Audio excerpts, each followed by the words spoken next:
Voilà, donc là on est sur notre dernière partie de la mécanique, l'étude des mouvements des planètes et satellites. Donc dans une première étude, on a fait les lois de Kepler.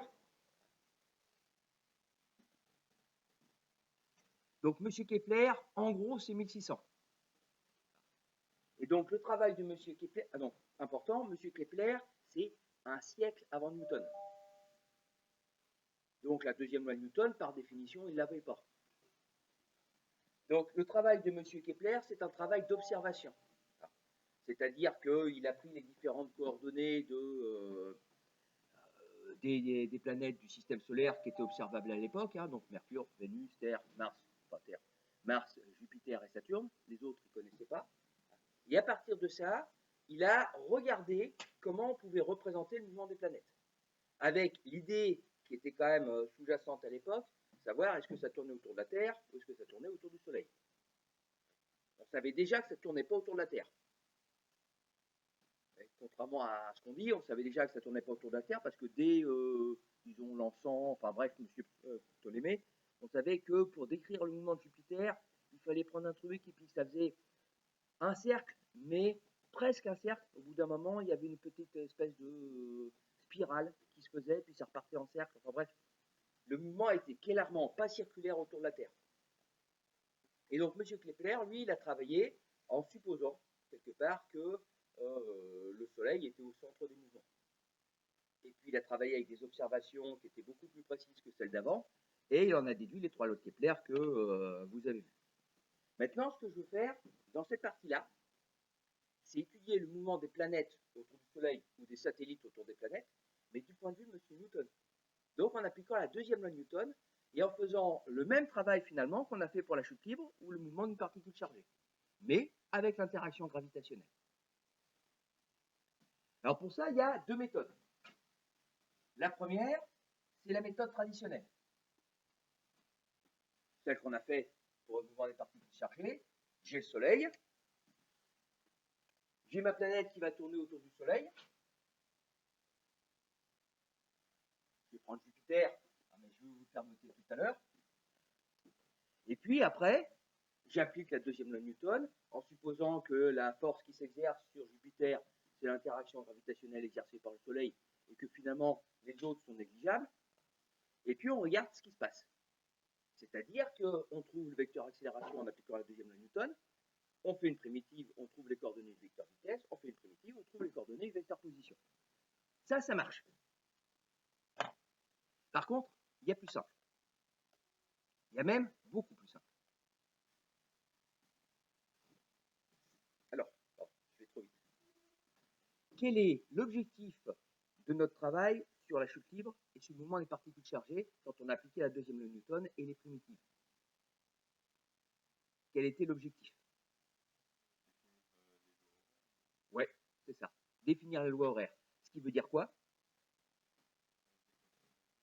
Voilà, les équations du mouvement. Donc, qu'est-ce qu'on cherchait à faire concrètement, sans parler mathématiques? Bah ouais, à décrire le mouvement de mon objet. C'était ça l'objectif. Savoir où il se trouve à quel instant. Et ça, par contre, dans le cas qui est ici, c'est une question qui ne se pose pas. Parce que ma planète, je sais comment elle tourne. M. Kepler l'a dit, elle tourne avec une forme elliptique et le Soleil est un des deux foyers de l'ellipse.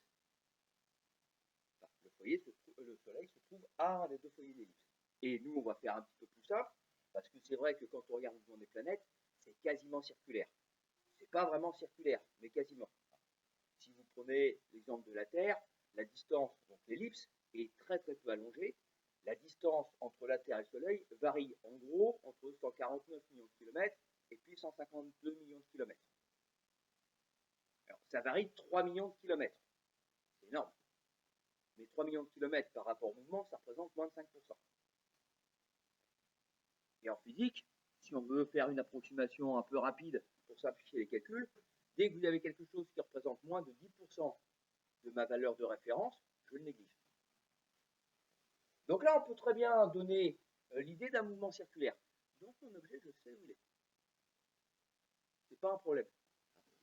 Si je veux savoir quand il y est, bah, c'est pas compliqué. Au lieu d'avoir x et y, peux très bien prendre une seule variable. Je pourrais prendre quoi comme variable au lieu de x et de y pour savoir où est la Jupiter à un instant donné? Oui, 2. Ouais, c'est ça. Je prends une position de départ. Bon, bien sûr, dans mon dessin, je vais la prendre ici, que je vais appeler J0. Et puis ensuite, bah, pour savoir où est Jupiter, j'ai juste besoin de savoir l'angle de mon rayon Soleil-Jupiter. Le fameux rayon vecteur de la deuxième loi de Kepler. Et donc à ce moment-là, j'ai à trouver finalement qu'une seule coordonnée. Mais même ça, finalement, quelque part, je m'en moque. Puisque mon objectif final, c'était de décrire le mouvement, là, la description du mouvement, je le fais tout de suite. C'est un cercle dont le centre est le Soleil, et le rayon, c'est la distance Soleil-Jupiter. Point. Donc ça renverse quand même le problème. Ce qui fait que la méthode traditionnelle, elle marcherait. Elle me donnerait le vecteur accélération, elle me donnerait les coordonnées vecteur vitesse et puis les coordonnées vecteur position. Mais ce serait un travail important pour finalement pas grand-chose.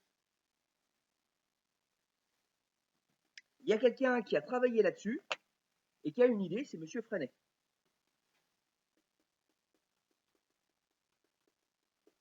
Bon, il n'y a pas que lui, mais enfin c'est lui qui est la personne qui a finalisé le travail. Et donc M. Freinet s'est dit que, voilà, ma trajectoire, je la connais. Comment est-ce que je peux faire pour trouver le vecteur accélération et le vecteur vitesse de manière la plus simple possible? Et donc, pour trouver le vecteur accélération et le vecteur vitesse de manière la plus simple possible, M. Freinet s'est dit que travailler dans ce repère-là, ça me marchait bien dans le travail traditionnel, mais ça ne m'apportait rien de nouveau. Il a renversé le problème. Il a créé un repère en se disant que finalement, ma planète, le problème de savoir où elle est ne se pose pas. Ce qui m'intéresse, c'est sa vitesse et son accélération. Donc, je vais faire un repère où le point origine, ce sera ma planète. Comme ça, les coordonnées, ce sera facile, ce sera 0 et 0. Ensuite, il a fait une étude mathématique, enfin, je vous montrerai les formules après. Donc, il a trouvé des formules simples qui permettent de déterminer la vitesse et les coordonnées du vecteur accélération facilement. Par contre, c'est un reversement de tendance complet. C'est-à-dire que le repère dont vous avez l'habitude, c'est un repère qui est fixe dans l'espace, et on regarde ce qui se passe par rapport à ce repère-là.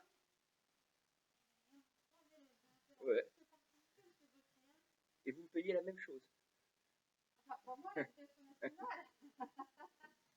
Donc ça va. Donc là, vous n'avez pas de bol parce que si vous comprenez rien du tout, oui, M. Gauthier, on a toujours fait M. Gauthier. Hein. Oh non, mais ils comprennent bien. Je viens de leur rendre un contrôle, là, dans l'ensemble, ça va. Allez, travaillez bien. Merci. Donc, au lieu de travailler avec un repère fixe, on va travailler avec un repère mobile. Et au lieu de rechercher la vitesse de Jupiter par rapport au Soleil, on va rechercher la vitesse et l'accélération du repère. Ce qui va considérablement simplifier les choses. Mais par contre, au niveau d'idée, la difficulté, c'est voilà, je vais avoir un repère qui va changer à chaque instant, parce que mon repère étant collé à ma planète, bah, le point origine du repère va changer. Et de la même manière, mes deux vecteurs unitaires vont être collés à la planète, et ces deux vecteurs unitaires vont changer sans arrêt. Est-ce qu'il y a des questions sur cette première idée? Alors, pour fixer un peu les choses, je vous rappelle le mode opératoire de ce truc-là. J'ai un repère orthonormé, donc j'ai mis S pour le point origine, un axe des abscisses, un axe des ordonnées. Vous vous souvenez que cet axe des abscisses, je mets dessus un vecteur unitaire que j'appelle I. Cet axe des ordonnées, je mets un vecteur unitaire que j'appelle J. Ils me servent à quoi ces vecteurs unitaires?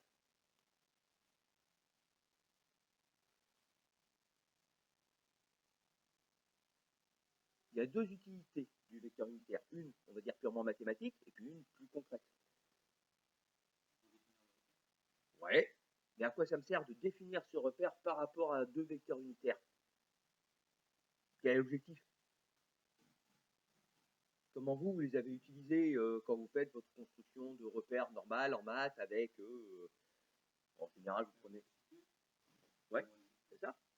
L'idée, c'est de pouvoir situer un point par rapport au point central de mon repère. C'est-à-dire qu'il est... alors, vais prendre les unités de physique, hein, mais il est à 3 mètres sur l'axe des abscisses, il est à 2 mètres sur l'axe des ordonnées. Donc, techniquement parlant, c'est ce qu'on appelle une métrique. C'est-à-dire que sur les axes, on définit une grandeur qui va correspondre à l'unité. En physique, cette unité, c'est 1 mètre. Et ensuite, derrière, on nous dit que ma planète, J, elle est telle que le vecteur Lj est égal à x fois le vecteur I plus y fois le vecteur phi.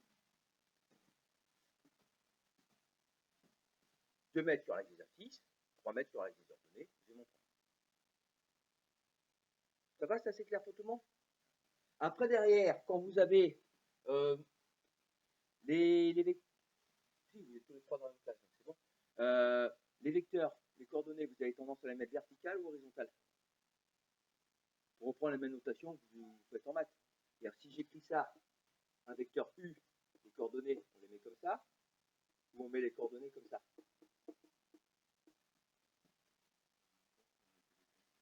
Vous avez fait les deux au hasard? Bon, on va prendre la première. Si j'ai un vecteur U qui a des coordonnées x et y, c'est-à-dire que le vecteur U est égal à x plus y, et un vecteur V qui a des coordonnées x' et y', dire que mes deux vecteurs sont égaux, ça veut dire quoi? Comment je peux prouver que mes deux vecteurs sont égaux? Ouais. Voilà. Les deux vecteurs ont les mêmes valeurs de coordonnées dans le même repère. X égale x', y égale y'. Ça va, c'est clair? Je vais en avoir besoin tout à l'heure.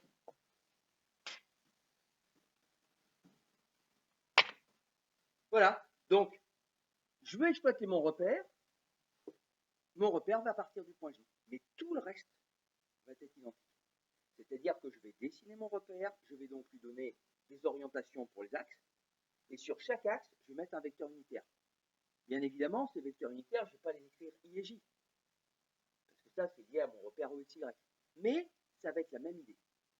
Et ce que M. Freinet a choisi, parce que ça simplifie beaucoup les équations, vous allez voir tout à l'heure, c'est de prendre un premier vecteur qui est dirigé suivant le rayon de ma trajectoire. Le premier axe, l'équivalent de l'axe des ordonnées, c'est celui-là. Avec un vecteur unitaire qui sera dirigé comme ceci vers le centre de la trajectoire. Ah, par contre, mon deuxième axe, c'est facile, puisque le deuxième axe, il est perpendiculaire. Donc, une fois que je suis là, j'ai un deuxième axe qui va être comme ceci, et je vais définir aussi un vecteur unitaire comme ceci, qui vont être l'équivalent du vecteur I et du vecteur phi. Et donc, on voit bien que si je laisse passer le temps et que Jupiter est ici, ou que Jupiter est ici, ben mon repère va être très différent. Ce sera la même idée. Ce ne sera pas les mêmes données. D'accord sur le principe? Alors, définition.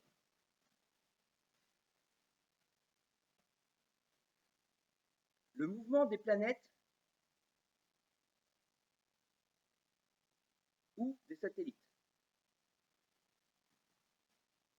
Le mouvement des planètes ou des satellites.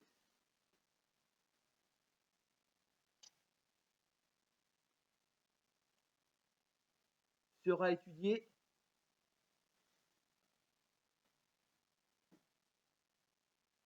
le mouvement des planètes ou des satellites sera étudié dans un repère particulier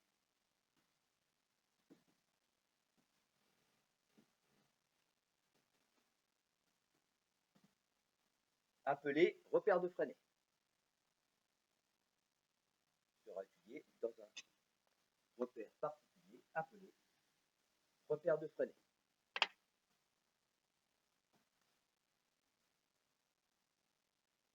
Qui est construit dans un repère particulier appelé repère de Freinet, qui est construit de la manière suivante.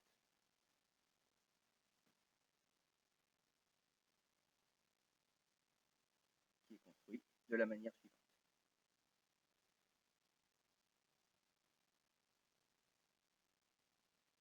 Donc, premièrement, le point origine du repère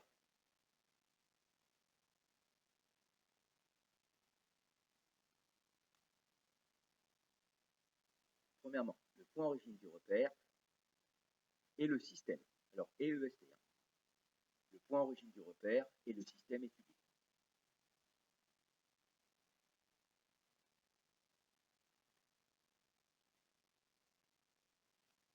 Deuxièmement, le premier axe du repère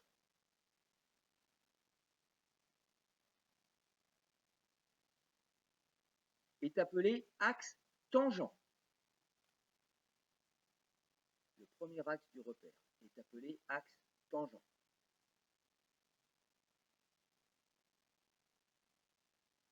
Est appelé axe tangent, car il correspond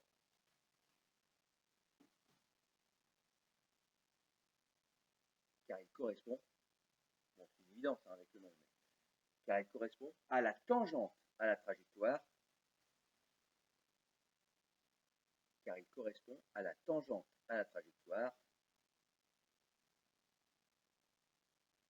au point origine.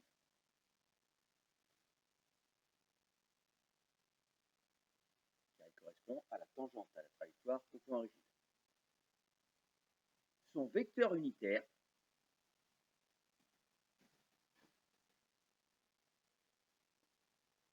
est appelé vecteur tangent.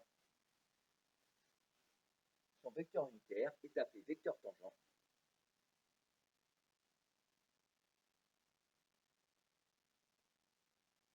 Il est noté.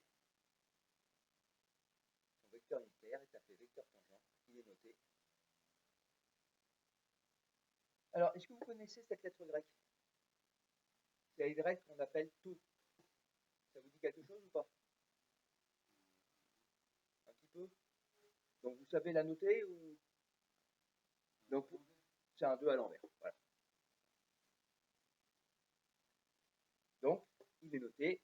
Alors, attention, vecteur tau.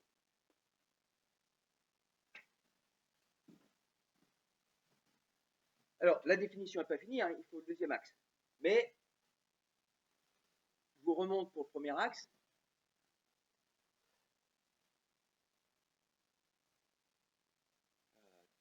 Il manque encore une chose, pardon. Mais, je vous remonte pour le premier axe. Donc, l'idée, c'est ça. Vous avez choisi votre point origine du repère, en étant bien d'accord que si je suis dans ma deuxième position, mon deuxième axe, c'est celui-là. Si je suis dans ma position ici, mon premier axe, c'est celui-là.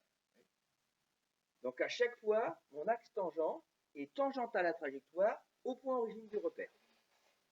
Mon vecteur tangent, c'est celui-là, c'est le vecteur tau. Et pour un axe tangent, j'ai le choix entre deux sens, puisque j'ai ma droite. Et donc, le sens de l'axe tangent, c'est le sens du mouvement. Donc ça, vous me le rajoutez entre parenthèses. Donc vous rajoutez, donc il est noté vecteur tau, et vous rajoutez entre parenthèses, il est dirigé dans le sens du mouvement.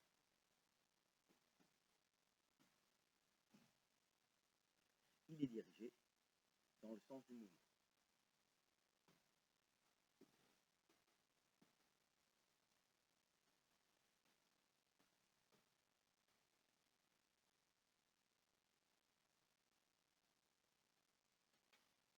Jusqu'à là, des questions?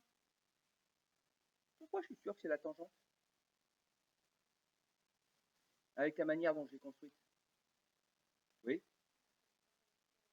Voilà. Parce que c'est perpendiculaire au rayon. J'ai tracé mon premier axe selon le rayon. Et par définition, le deuxième axe doit être perpendiculaire au premier. Et donc, ce qui est perpendiculaire au rayon, mathématiquement, c'est la définition de la tangente. Allons-y, deuxième partie. Le deuxième axe est appelé axe normal. Le deuxième axe est appelé axe normal.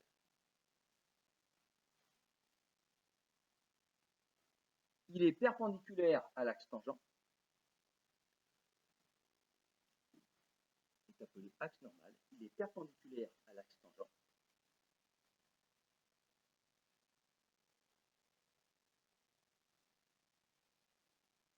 Son vecteur unitaire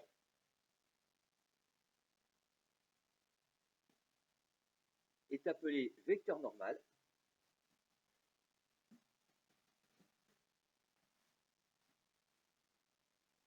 Son vecteur unitaire est appelé vecteur normal. Il est dirigé vers le centre de la trajectoire.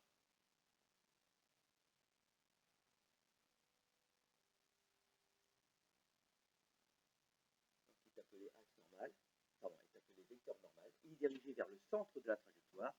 On le note.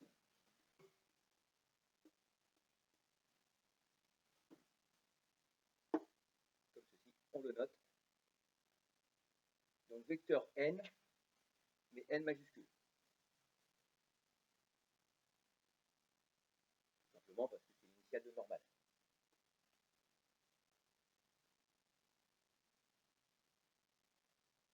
Une petite remarque. Ici. Pourquoi, à votre avis, j'ai pris une notation si compliquée? Axe normal, je prends un n majuscule, parce que c'est l'initiale de normal. Pourquoi j'ai fait prendre une notation si compliquée? Parce que ici, c'est l'axe tangent. Si je voulais prendre l'initiale, ce serait un t. Et là, j'ai un problème de notation. Parce que t minuscule, c'est quelque chose que j'utilise pour le temps. Et je vais en avoir besoin parce que je vais étudier l'évolution de la vitesse et du vecteur accélération. Donc ma variable petit t, je ne peux pas lui me donner la même notation que mon vecteur unitaire, sinon j'ai un problème. On pourrait mettre comme ici un t majuscule, sauf que t majuscule, vous l'avez revu dans la troisième loi de Kepler, il me sert de notation pour définir la période. Donc du coup, mes deux lettres donnant enfin mes deux symboles donnant la lettre t sont déjà occupés. C'est pour ça qu'on a pris la lettre t grecque. Donc ici, vous avez le vecteur tour. Ici, vous avez le vecteur normal.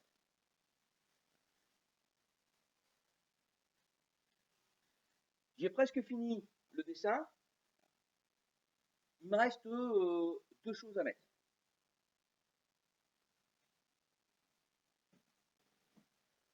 On va les mettre un petit peu après. Voilà, ça va être mon repère d'étude.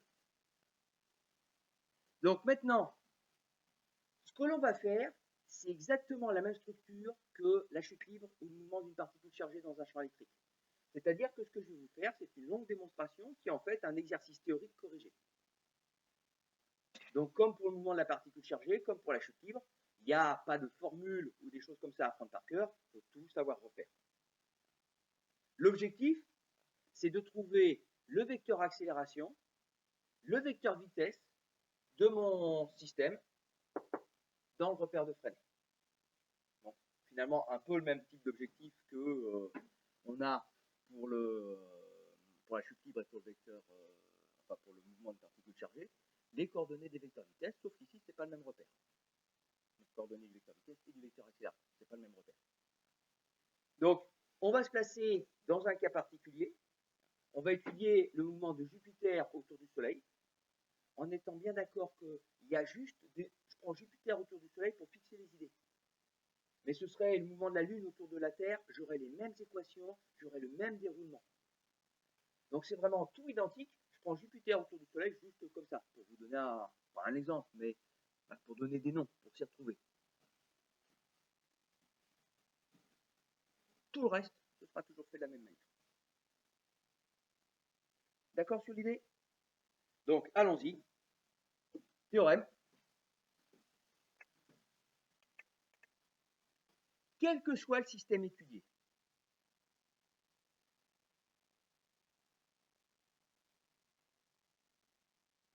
quel que soit le système étudié, dans le repère de Fresnel, quel que soit le système étudié, dans le repère de Fresnel,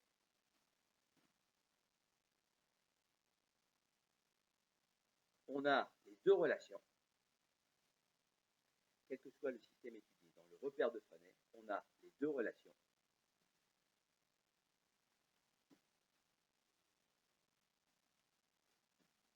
Premièrement, le vecteur vitesse est égal à V fois taux.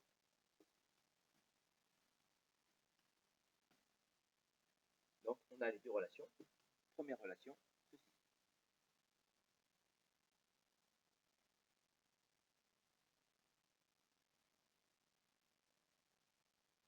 Alors, sans que vous ayez besoin de les noter, j'ai plusieurs remarques là-dessus. Premièrement, ça on le savait déjà, parce qu'on l'a étudié pratiquement tout au début quand on a étudié la cinématique. Qu'est-ce que ça veut dire ça tout simplement? Quand je vais aller chercher un repère de Fresnel, un truc compliqué, ça exprime quoi ça?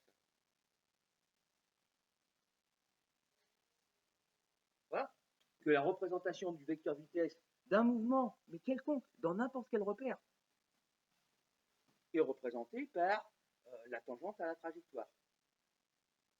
C'est ça qui nous a servi de base, finalement, quelque part, quand on a dit que les coordonnées du vecteur vitesse, c'était la dérivée de l'abscisse par rapport au temps et la dérivée de l'ordonnée par rapport au temps, parce que la tangente avait un coefficient directeur qui correspondait justement à mon point dérivé. Donc ça, c'est quelque chose finalement que c'est pas spécifique au repère de Fresnel, à condition qu'on soit bien d'accord que ce truc-là représente la valeur de la vitesse. Donc en mètres par seconde. Ça, c'est ma deuxième remarque. Le V qui est ici, c'est l'équivalent du racine carrée de Vx carré plus Vy carré qu'on avait vu dans le repère traditionnel. Ça, c'est la signification physique. Maintenant, qu'est-ce que ça veut dire pour les coordonnées de ce vecteur vitesse dans le repère de Fresnel? Parce qu'on est bien d'accord, un repère, c'est comme tout à l'heure, hein, c'est pour ça que j'ai insisté tout à l'heure. J'ai mes deux vecteurs unitaires, donc j'ai xi plus yj. Là, les coordonnées de vecteur vitesse dans mon repère de Fresnel, c'est quoi?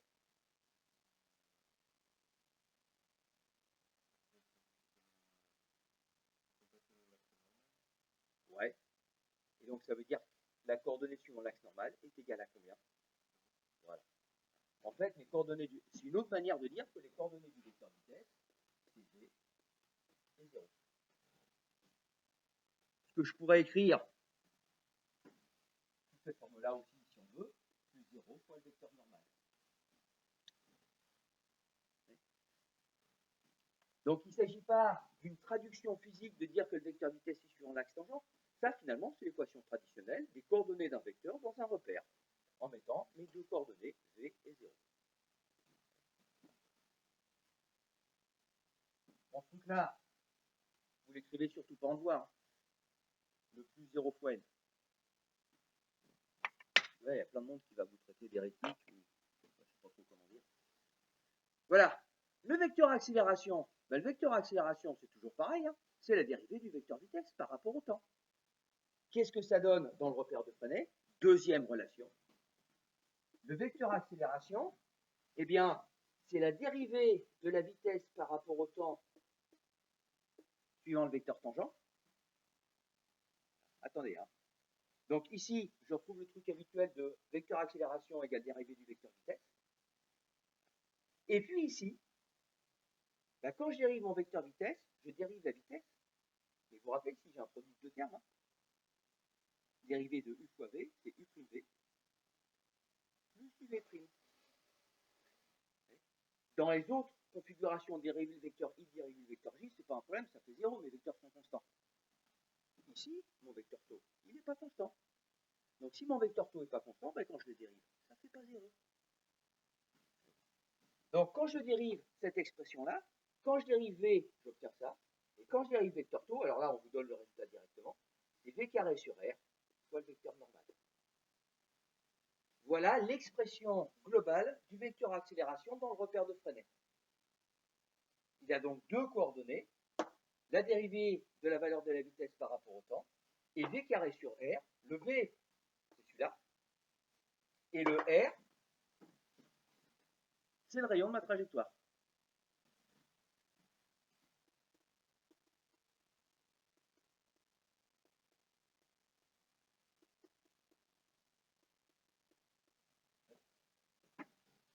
Ça veut dire que mes coordonnées du vecteur vitesse, pardon, mes coordonnées du vecteur accélération, bah, c'est dv sur dt et v carré sur r.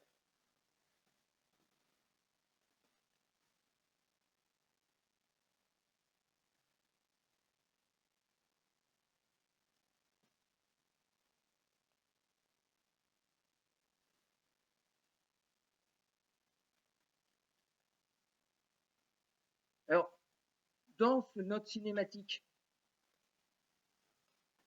Quand j'étais avec mes axes X et Y, ben, les coordonnées du vecteur à la vitesse, je les avais fait X de V, Y de V.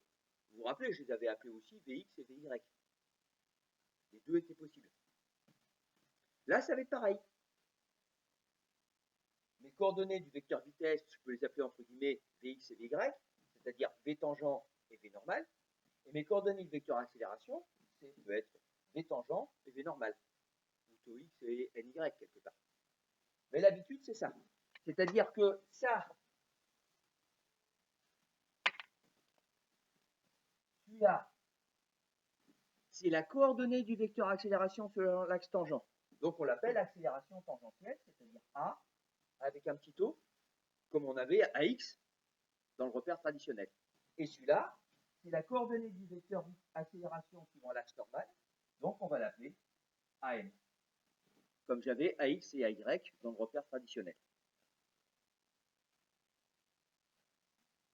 Donc ça, c'est l'accélération suivant l'axe tangentiel, et ça, c'est l'accélération suivant l'axe normal.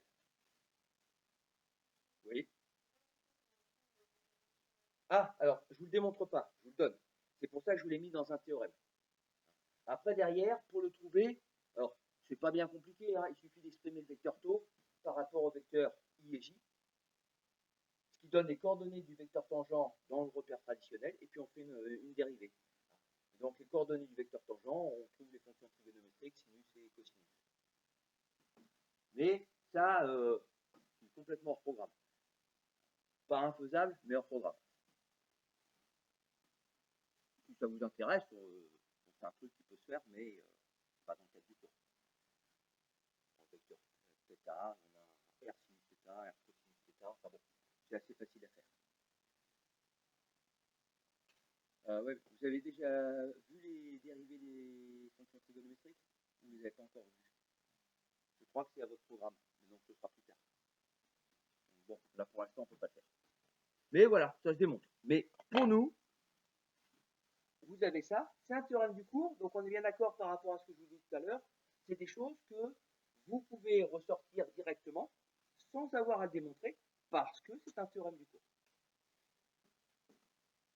Voilà. Fin de mon repère de Freinet. Donc allons-y par rapport à ce que je vous ai dit. Donc mon application, enfin mon exercice de cours. Donc vous notez que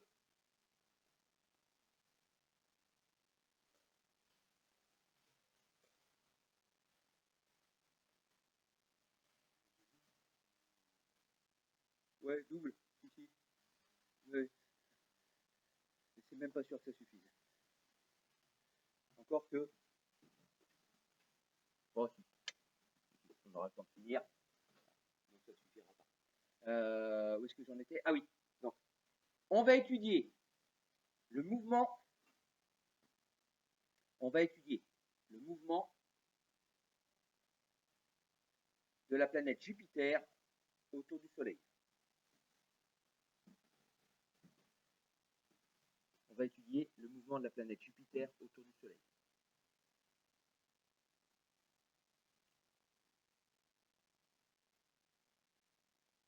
En supposant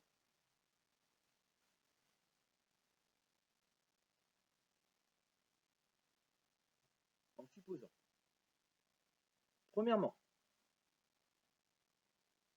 que ce mouvement est circulaire, le mouvement de Jupiter autour du Soleil, en supposant, premièrement, que ce mouvement est circulaire autour du Soleil.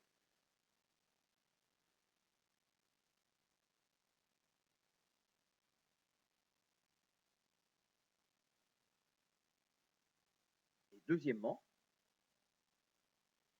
que la seule interaction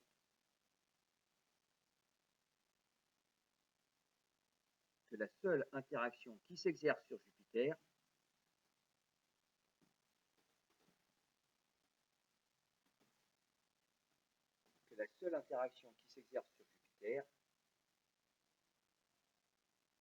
est la force exercée par le Soleil. Que la seule interaction qui s'exerce sur Jupiter est la force exercée par le Soleil.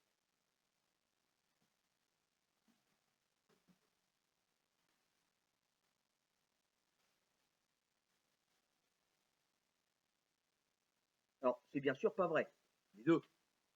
Puisque la loi de Kepler vous dit que Jupiter fait en fait une ellipse autour du Soleil. Alors, dans le cas de Jupiter, l'ellipse est vraiment encore plus circulaire que le mouvement de la Terre. Enfin, c'est quand même une ellipse. Et puis, deuxième point, l'interaction gravitationnelle qui s'exerce sur Jupiter, c'est pas que le Soleil. Qu'est-ce qu'on a d'autre? Oui. Ouais, les autres planètes. Et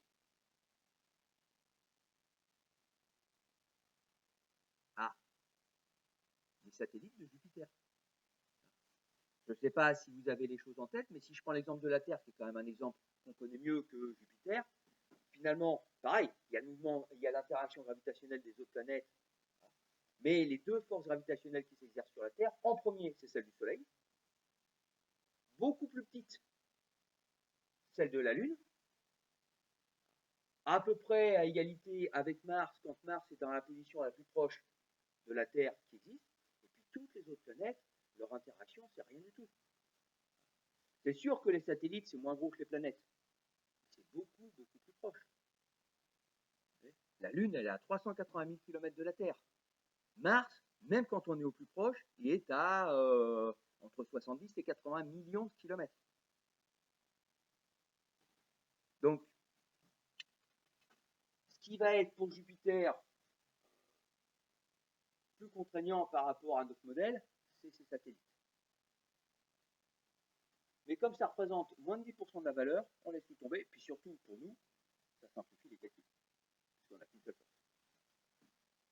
Alors, je ne vous fais pas écrire que le raisonnement est identique, quel que soit le système étudié.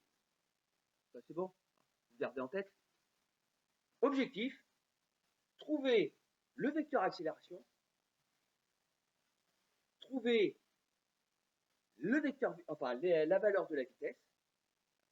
Donc ça, c'est mes trois objectifs. Trouver le vecteur accélération, trouver la valeur de la vitesse et démontrer la troisième loi de Kepler. Donc trouver le vecteur accélération, trouver le vecteur vitesse et démontrer la troisième loi de Kepler. Voilà les trois questions que l'on va résoudre.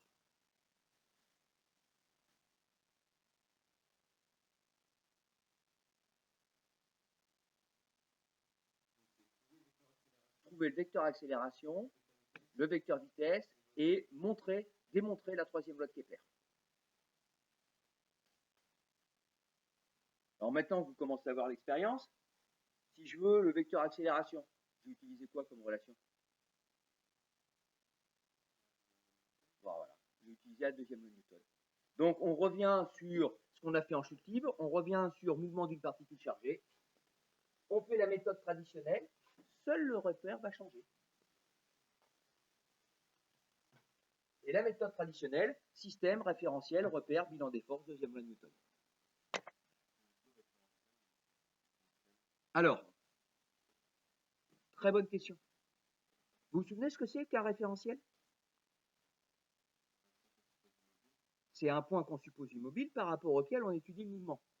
Ici, qu'est-ce que je vais supposer immobile? Par rapport auquel je vais étudier mon mouvement de Jupiter. Ouais, c'est le Soleil. Donc mon référentiel, c'est le référentiel du Soleil. Donc on est d'accord, rien à voir entre repère et référentiel. Dans mon repère, dans mon référentiel, le Soleil est immobile, je regarde comment bouge Jupiter. Dans mon repère, c'est Jupiter qui est immobile. Donc système Jupiter, référentiel. Alors, je vais jouer un petit peu sur les détails, mais pour vous donner les idées. Il y a deux noms, mais qui correspondent à des idées un peu différentes. Le référentiel du Soleil, on appelle ça le référentiel héliocentrique.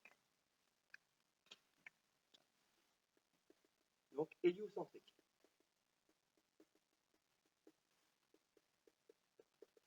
On lui donne un deuxième nom aussi, on l'appelle référentiel de Copernic.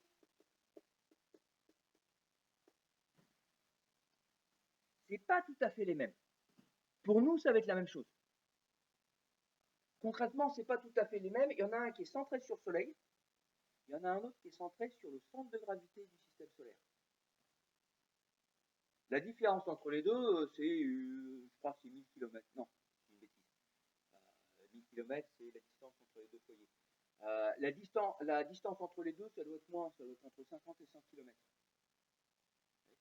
Mais, ouais, il y a une petite écart. Je vous donne les deux noms, parce que vous pouvez trouver l'un ou l'autre en fonction de votre énoncé. Si j'étudiais le mouvement de la Lune autour de la Terre, j'aurais quel référentiel? Et surtout, je l'appellerais comment?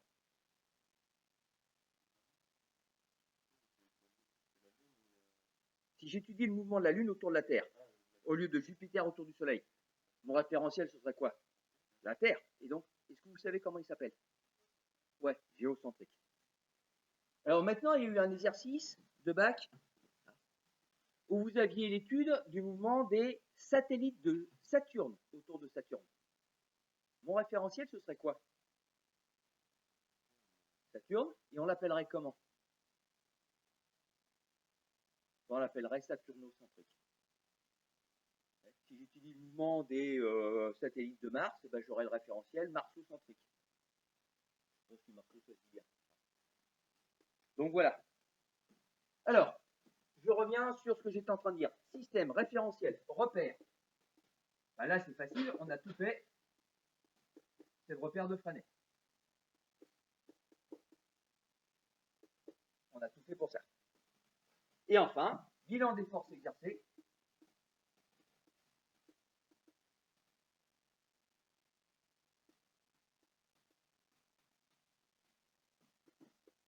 Sur le système. Ben, l'énoncé vous dit qu'il n'y en a qu'une seule. C'est la force de gravitation exercée par le Soleil sur Jupiter. Que je mets sous cette forme-là, force exercée par le Soleil sur Jupiter.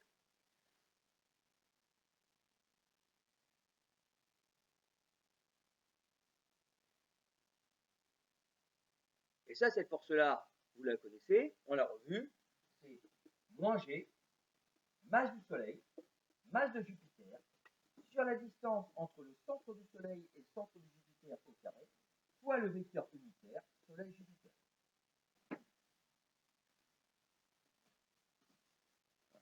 Expression traditionnelle de l'interaction gravitationnelle.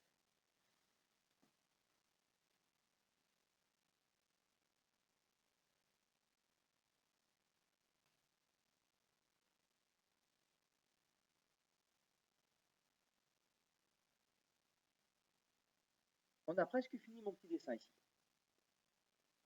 Là, sur le petit dessin, j'ai mis le repère de Freinet, Soleil, Jupiter, etc. Maintenant, je vais mettre ça. Je vais mettre les éléments de mon étude. Notamment, je vais mettre mon vecteur Soleil-Jupiter. Mon vecteur unitaire Soleil-Jupiter. Donc le vecteur unitaire Soleil-Jupiter, vous vous rappelez, on l'a vu, c'est le vecteur unitaire dirigé du Soleil vers Jupiter. C'est le vecteur unitaire dirigé du Soleil vers Jupiter. Le voilà. Et en termes de distance, comme c'est un vecteur unitaire, ça a la même distance que celle-là, ça a la même distance que celle-là, ça a la même distance que ça, que ça. Donc tous égaux à 1. Et vous vous souvenez, mon vecteur force, c'est moins G, M du Soleil, etc., fois le vecteur unitaire ici. Donc mes deux vecteurs sont proportionnels, c'est-à-dire qu'ils ont même direction, mais mon coefficient de proportion est négatif. Donc ils ont même direction, mais sans s'opposer. En faisant bien attention qu'ils ont bien même direction et sans s'opposer, sauf que ma force, elle s'exerce sur Jupiter. Ce qui veut dire que mon vecteur unitaire qui est ici, je peux le redessiner ici.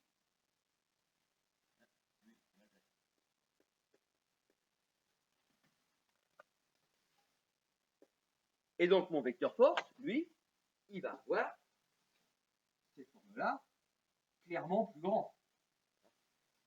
Parce que G fois la masse du Soleil, la masse de Jupiter que divise la distance, c'est un truc, c'est clair que ça va être supérieur à 1. La masse de Jupiter et la masse du Soleil, le Soleil c'est 2 10 puissance 30 kg, la masse de Jupiter ça va être de l'ordre de 10 puissance 27 kg, je ne sais plus exactement. Enfin bref, mon résultat est très grand, donc mon vecteur force il est comme ceci. Même direction, mais sans s'opposer. D'accord sur l'idée? Après, on fait le déroulement traditionnel, C'est-à-dire qu'une fois que j'ai mis tout ça, deuxième loi de Newton, et puis on y va.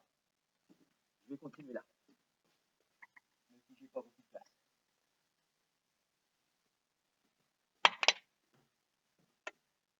Donc, allons-y.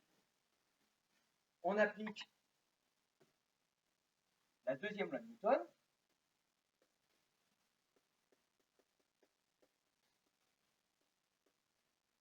Au système. Et ça, maintenant, vous commencez à avoir l'habitude. On écrit ça. En dessous, on écrit la deuxième loi de Newton, c'est-à-dire somme des vecteurs force qui s'exercent sur le système est égale à m fois le vecteur accélération.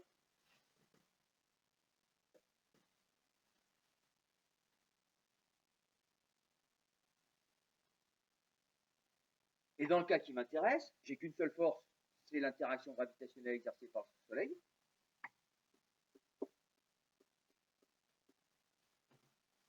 Et là, attention pour être rigoureux,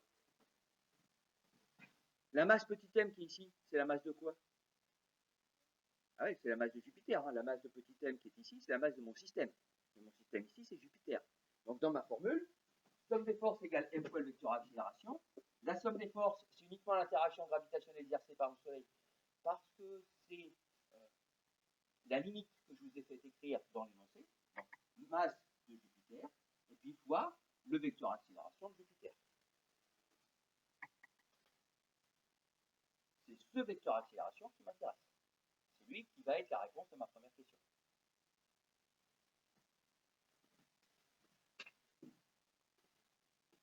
Donc on continue finalement la même structure que pour la chute libre, que le mouvement de la particule chargée. Je vais remplacer l'expression de la vitesse par ça. Je vais simplifier pour en tirer l'expression du vecteur accélération.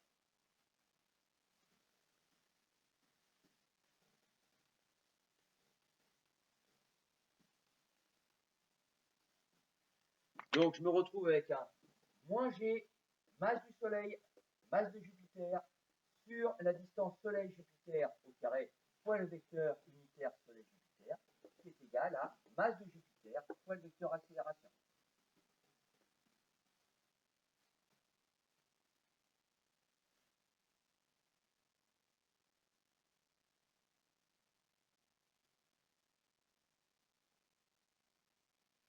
Bon, je pense qu'on voit bien que la masse de Jupiter va simplifier parce que c'est multiplicatif des deux côtés. Donc cette masse de Jupiter va simplifier avec cette masse de Jupiter.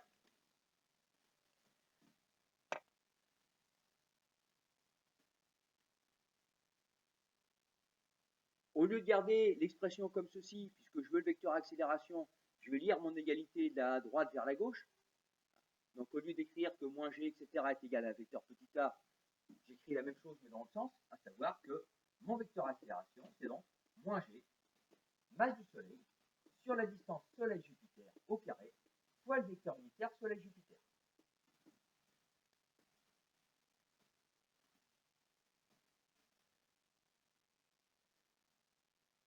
Je suis presque content parce que j'ai presque répondu.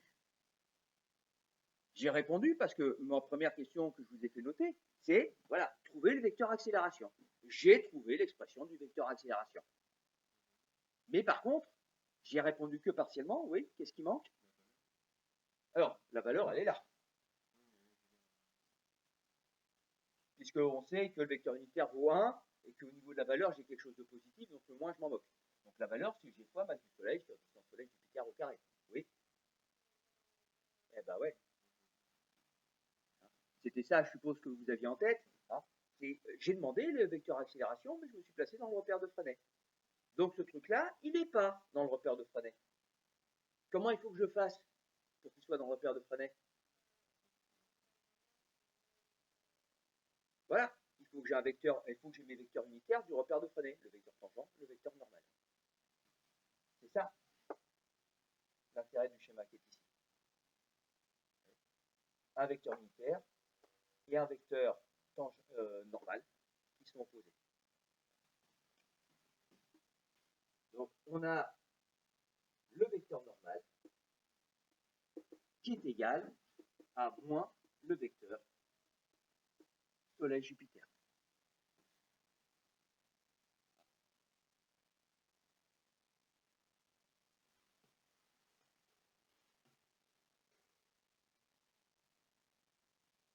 Alors, on n'ira pas vous embêter pour que vous nous démontriez ça, je pense.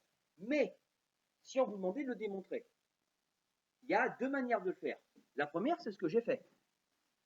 J'ai fait mon petit dessin, et on voit bien que les deux vecteurs sont dans la direction Soleil-Jupiter, parce que c'est la définition de mon vecteur unitaire Soleil-Jupiter, et parce que le vecteur normal est dirigé vers le centre de la trajectoire. Et là, ici, le centre de la trajectoire, c'est bien Soleil. Donc, j'ai mon petit dessin qui me donne ça. Et puis, j'ai une deuxième chose qui me permet de dire ça, c'est euh, c'est ce que je viens de vous dire. C'est-à-dire que le vecteur normal est dirigé vers le centre de la trajectoire, donc il est dirigé de Jupiter vers le Soleil, alors que le vecteur USJ, c'est dirigé du Soleil vers Jupiter. Donc deux démonstrations, une première graphique, j'ai fait mon dessin, je vois que les deux sont dans la même direction à sens opposé. La deuxième sur la signification. Lui, il est dirigé du Soleil vers Jupiter, et lui, il est dirigé du Jupiter vers le Soleil, et tous les deux valent 1. Donc j'ai ma relation qui est ici. D'où l'importance grande de mon signe dans mon expression ici. Parce que si ça, c'est mon vecteur normal, ça veut donc dire que mon vecteur accélération a une coordonnée positive selon le vecteur normal.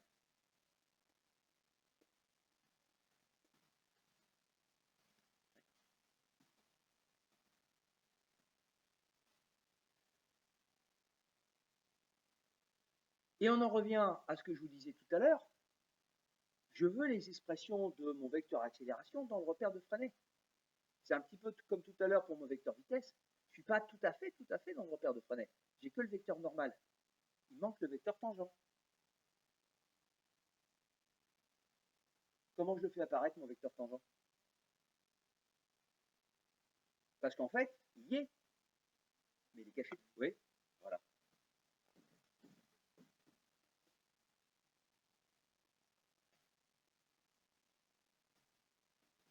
Je le mets entre parenthèses parce que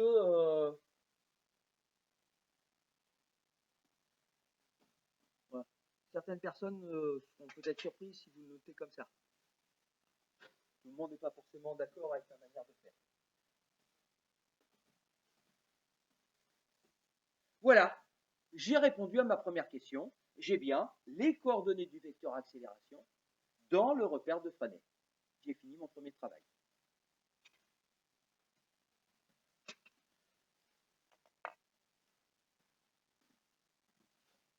Ça va, pas de questions sur cette partie-là? Non, c'est bon? Alors, une dernière petite remarque. Je vais vous le faire noter, mais puisque mon vecteur accélération est finalement dirigé, alors on dit que le vecteur accélération est seulement dirigé suivant le vecteur normal. Donc, avec ce que je vous ai dit tout à l'heure, ça veut dire que l'accélération, la coordonnée de l'accélération sur mon vecteur normal est égale à ça, et la coordonnée du vecteur accélération suivant l'accélération tangentielle, c'est E. Donc on dit qu'on a une accélération normale. C'est le terme technique. D'accord sur l'idée? Donc vous notez? On a donc une accélération. On a donc une accélération dirigée sur mon vecteur normal. On a donc une accélération dirigée sur un vecteur normal. On parle d'accélération normale. On parle d'accélération normale.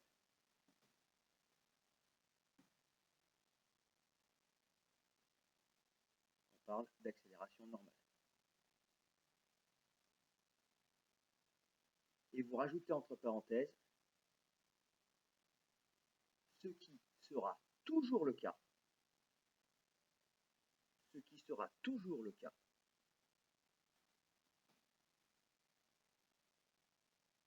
si le mouvement est circulaire uniforme. Ce qui sera toujours le cas si le mouvement est circulaire uniforme.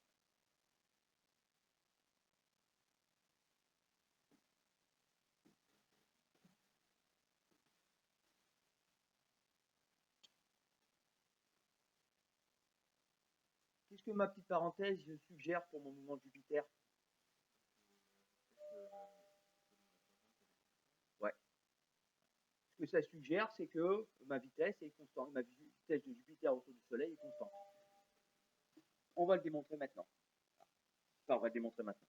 Prenez 5 minutes de pause, et puis on démonte juste après.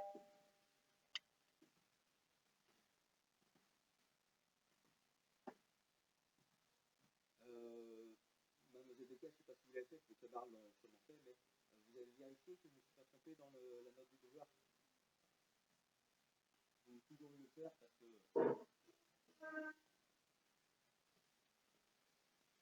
Ah ouais, trop bien.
Pendant que j'y pense, pour se projeter un petit peu sur le reste de l'année, je ne sais pas si vous avez entendu récemment notre ministre, on avait reparti au moins pour que ce système de demi-groupe perdure jusqu'aux vacances de février. C'est ce que j'ai entendu.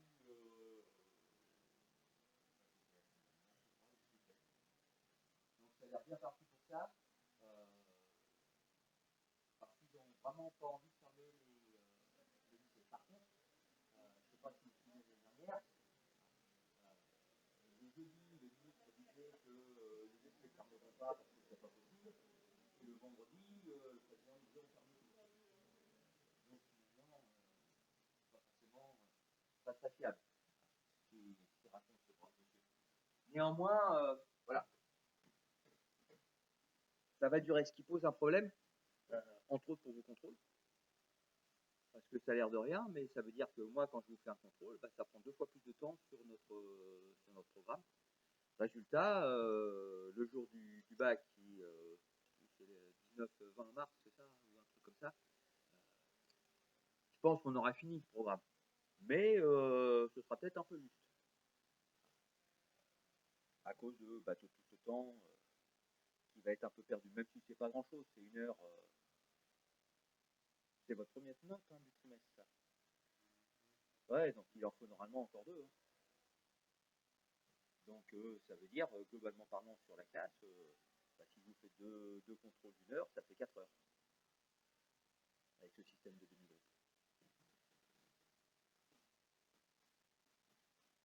Donc j'attends la décision officielle. Normalement ça devrait être cette semaine puisqu'il se voit mercredi. et puis ensuite je vous dis quand est-ce qu'on fait les contrôles. Voilà. Des remarques par rapport à ça ou rien de particulier? Non? Allez, on reprend ça. On a répondu à la première question. Allons-y, on répond à la deuxième question. Et donc, par rapport à ce que je vous ai annoncé juste avant la pause, on va montrer, 1, que la vitesse est uniforme, 2, qu'on va trouver son expression. Avec une petite remarque, vous vous rappelez, dans le cas des mouvements circulaires, le mot vitesse uniforme n'a pas la même signification que dans le cas général. Vous vous rappelez, le cas général, un vecteur vitesse, enfin, un mouvement est uniforme si son vecteur vitesse est constant. C'est-à-dire non seulement la même valeur, mais aussi la même direction, le même sens. C'est pour ça qu'un mouvement uniforme, c'est forcément rectiligne.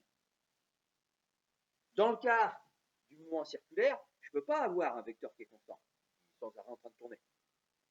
Donc, dans le cas du mouvement circulaire uniforme, c'est juste pour dire que la valeur de la vitesse est constante. Et ça, c'est déjà une première surprise quand on n'a pas l'habitude. À cause de ça. Une vitesse constante, et pourtant j'ai une accélération. C'est normal ça? Alors, oui, c'est forcément normal, hein, sinon, il faut refaire toute la théorie. Mais si j'ai une vitesse constante et que j'ai quand même une accélération, elle fait quoi mon accélération? Ouais. Et ouais, rappelez-vous que le vecteur accélération, c'est une variation du vecteur vitesse. Donc mon vecteur accélération, je peux faire varier mon vecteur vitesse, soit en changeant sa valeur, soit en changeant sa direction, soit en changeant son sens.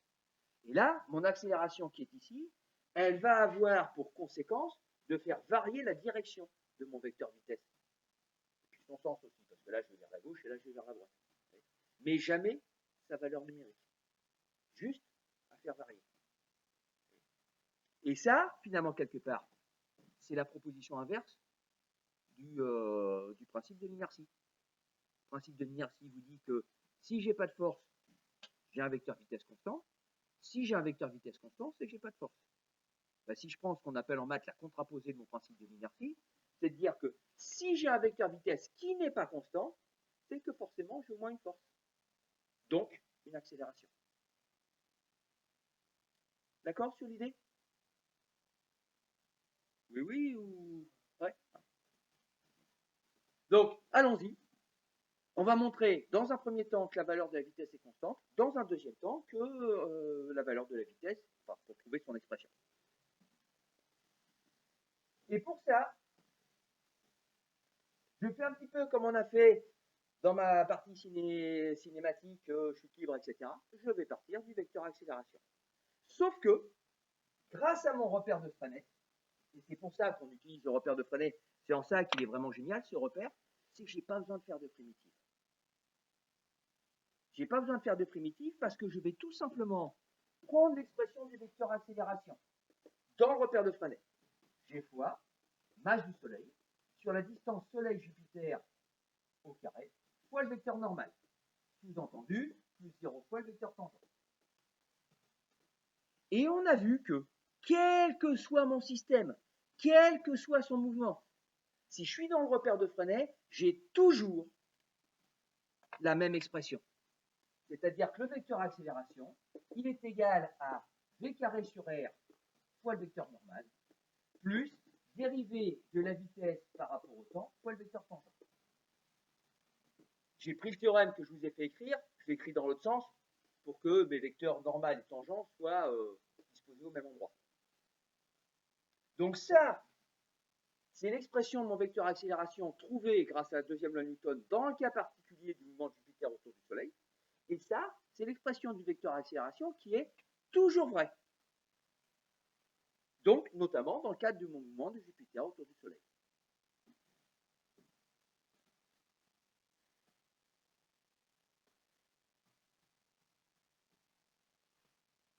C'est deux expressions différentes, mais c'est le même vecteur accélération.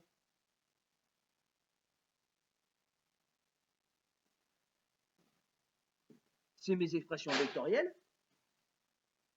dans le même repère. Autrement dit, je vais utiliser la petite relation que je vous ai rappelée tout à l'heure en introduction sur comment je peux traduire le fait que deux vecteurs sont identiques quand ils sont exprimés dans le même repère. Et on a vu que deux vecteurs étaient identiques si leurs coordonnées sont égales. Je vais utiliser ça. Ça, c'est le vecteur accélération de mouvement de Jupiter par rapport au Soleil. Ça, c'est le vecteur accélération du mouvement de Jupiter par rapport au Soleil. C'est la même accélération. Donc, même si c'est écrit différemment, c'est les mêmes coordonnées. Donc, dans un premier temps, je me place sur l'axe tangent. Et dans un deuxième temps, je me placerai sur l'axe normal.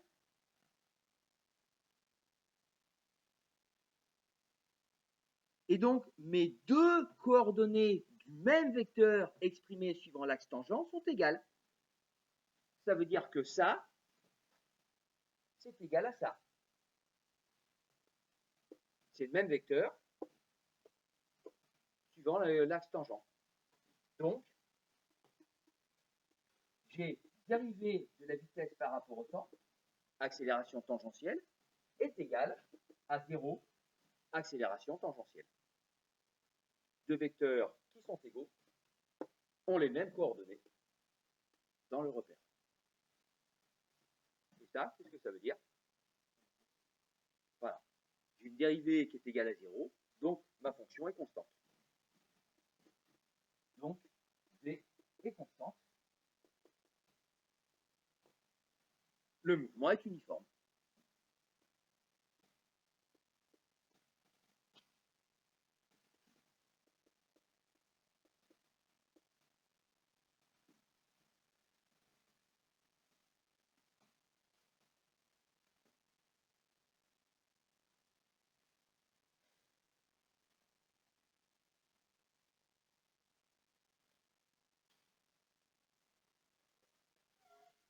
Ça va aller?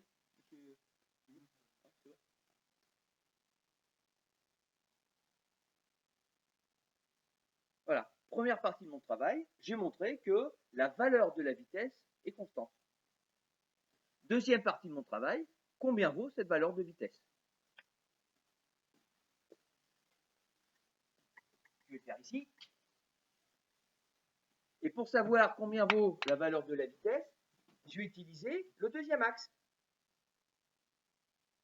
Je vais dire que l'accélération suivant sa coordonnée de l'axe normal est la même dans les deux expressions. Donc, deuxième partie. Donc, selon l'axe normal,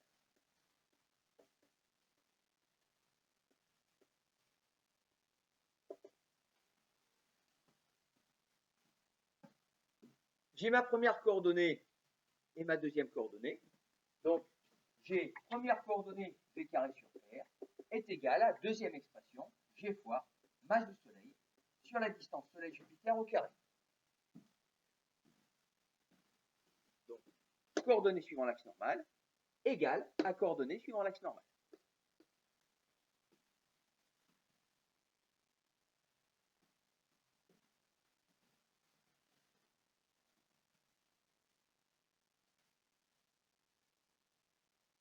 Premier point, je suis content que j'ai bien une relation qui me donne l'expression de la vecteur de la valeur de la vitesse. Il n'y a plus qu'à enlever le carré. Ça, c'est facile. Et j'ai une expression de la vitesse qui est donnée en fonction des caractéristiques de mon exercice. Donc j'ai gravitation, constante de gravitation universelle, c'est une constante. Masse du Soleil, bah, c'est la masse du Soleil, c'est une constante. Et puis j'ai ma distance Soleil-Jupiter. Ça se voit peut-être pas de manière immédiate, mais mon expression, elle peut quand même se simplifier. Qu'est-ce que je peux simplifier et pourquoi? Ouais, c'est ces deux-là que je peux simplifier. Parce que le rayon de la trajectoire, par définition, c'est la distance Soleil-Jupiter. Donc, on a R égale distance Soleil-Jupiter. Alors je peux simplifier, mais en faisant attention, parce que j'ai quand même un carré sur ma distance.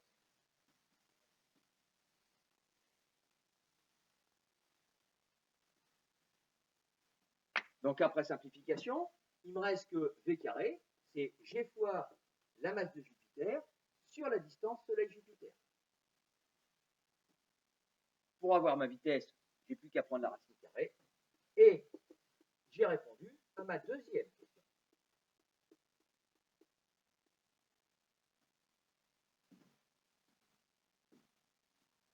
J'ai bien mes caractéristiques du vecteur vitesse. J'espère qu'on est d'accord. Ça, c'est la valeur de la vitesse. Mais on n'oublie pas aussi que c'est la coordonnée du vecteur vitesse dans le repère de Freinet. C'est la coordonnée suivant l'axe tangent. Parce que la coordonnée suivant l'axe normal, vous vous souvenez, c'est 0. Donc j'ai bien caractérisé mon vecteur accélération dans le repère de Freinet. J'ai bien caractérisé mon vecteur vitesse dans le repère de Freinet. Première remarque intéressante, regardez mon expression. Totalement indépendant de Jupiter. Finalement, pour un peu la même idée que la chute libre, où finalement, quel que soit l'objet qui tombe, les équations étaient toujours les mêmes. Là, c'est pareil. Je discutais, enfin, ça remonte à un petit moment maintenant, avec M. Lehoucq, qui est un astronome professionnel qui enseigne à Polytechnique. Vous savez ce que c'est, Polytechnique? La plus grande école d'ingénieurs française. Donc le concours, le deuxième concours le plus difficile dans les classes prépa. Donc ceux qui rentrent à Polytechnique, ils sont très forts et surtout, ils sont très rapides. Et M. Lehoucq, quand il commençait son cours, il posait la question suivante. Alors lui, il ne travaillait pas avec Jupiter, il travaillait avec la Terre. Il disait, voilà, on a le problème suivant. J'enlève la Terre de mon système solaire. À la place de la Terre, je mets une bouteille de Coca-Cola. Et puis, à cette bouteille de Coca-Cola, je donne la vitesse qu'avait la Terre autour du Soleil. Qu'est-ce qui se passe pour la bouteille de Coca-Cola? 3 solutions. La bouteille de Coca-Cola est plus légère. Donc, à cause de la vitesse et de la force de centrifuge, elle va partir au loin. Deuxième solution, la bouteille de Coca-Cola est plus légère. Donc, du coup, elle va plus subir l'interaction gravitationnelle du Soleil. Donc, elle va se rapprocher du Soleil pour finir dans le Soleil. Troisième solution, la bouteille de Coca-Cola, il n'y a rien qui change, elle continue à tourner. Et donc, ce que me disait M. Lehoucq, c'est parmi les élèves de Polytechnique, en gros, ces 3 solutions correspondaient à 3 tiers de la classe. Autrement dit, il n'y a que parmi les élèves de Polytechnique, 1 tiers seulement qui ont compris ce truc-là. Alors que c'est les meilleurs, enfin c'est les élèves les plus rapides et qui ont les meilleures connaissances de France. Cette phrase-là, cette formule-là, elle vous dit que finalement, ma valeur de la vitesse ne dépend pas du tout de l'objet que je suis en train d'étudier. Ça dépend simplement de sa position par rapport au Soleil. Puisque ça et ça, c'est des constantes. Donc, que j'ai une bouteille de Coca-Cola qui tourne ou que j'ai la planète Jupiter, ça va tourner à la même vitesse, puisque nulle part ici il y a marqué la forme de votre objet ou sa masse. Il y a juste marqué ici la distance par rapport au Soleil. Donc, quel que soit le truc qui subisse l'interaction gravitationnelle et qui subisse que ça, il tournera. Comme ça. Une planète, un satellite, une bouteille, n'importe quoi, ça va avoir le même mouvement à cause de ça. Alors bien sûr, dans un deuxième temps, on en a parlé, l'interaction gravitationnelle, sa formule, c'est une approximation. Pour Jupiter, c'est aussi une approximation. On oublie les satellites, on oublie les autres planètes, même si ça joue sur pas beaucoup, ça joue quand même. Mais voilà. Tout ça pour vous dire quoi? Pour vous rappeler quelque chose dont on a quand même parlé plusieurs fois, la compréhension de la signification de ce que vous faites. C'est important. Pas faire que des maths. Comprendre les équations parce que ça vous amène ensuite à résoudre plus facilement les exercices qu'on vous pose. Enfin, c'est comme ça que je vois les choses. Des questions sur l'idée? Bon, passons à la troisième question. La troisième question, c'est démontrer la troisième loi de Kepler. Donc, vous vous souvenez, la troisième loi de Kepler, c'est dire que t carré sur un cube égale constante. Où t représentait la période de rotation de votre objet, Et A représentait finalement la distance par rapport au centre attracteur. Donc là, ici, T représente la période de rotation de Jupiter, et A représente la distance entre Jupiter et le Soleil. Bref, mon DHI qui est ici, ou ce que j'ai appelé R ici. D'accord? Allez, troisième partie.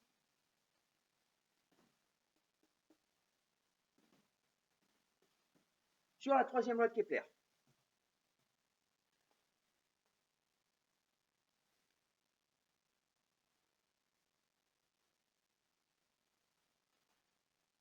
C'est bon, tout le monde y est? Alors, je vais vous rappeler quelque chose qu'on a vu en cinématique.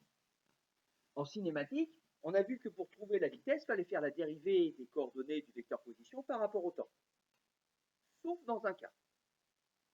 Parce que vous vous souvenez, dériver les coordonnées vecteur vitesse par rapport au temps, c'est pas que ce soit très compliqué, mais enfin, c'est quand même une opération compliquée. Et en termes de formule, il y en a une qui est plus simple pour la vitesse. C'est V égale D sur T. Mais ce que je vous avais dit, c'est que V égale D sur T, c'est quelque chose qu'on n'utilisera plus du tout, parce que c'est une vitesse moyenne, et que la vitesse moyenne, c'est une vitesse vraiment très approximative pour étudier mon mouvement. Sauf dans un cas, c'est quand la vitesse est constante. Et donc, mon idée, c'est la suivante. Puisque ma vitesse est constante, et on l'a démontré juste avant, eh bien, pour calculer l'expression de cette vitesse, autant prendre la formule la plus simple. Et la formule la plus simple, c'est bien D sur T. C'est plus simple à utiliser qu'une dérivée. Pourquoi je vous dis ça? Parce que pour faire arriver ma troisième loi de Kepler, j'ai besoin de faire apparaître dans mes équations la période de rotation, ce qui n'est pas le cas ici. Donc, il faut que je trouve une expression de la vitesse qui fasse intervenir la période de rotation. J'ai un doute subi, je ne crois pas que je vous l'ai fait. Si. Dans la troisième loi de Kepler, je vous ai donné la définition de la période de rotation. Donc, la durée nécessaire pour faire une révolution complexe. Donc, si je travaille sur une rotation complexe, un tour complet pour faire ça, je vais appliquer ma formule V égale D sur T.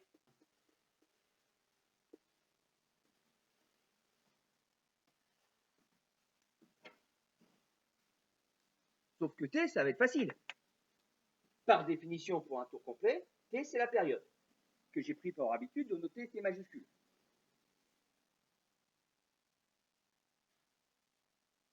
Mais finalement, la distance pour un tour complet, c'est quoi?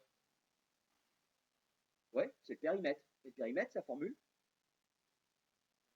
le périmètre d'un cercle, c'est 2πr.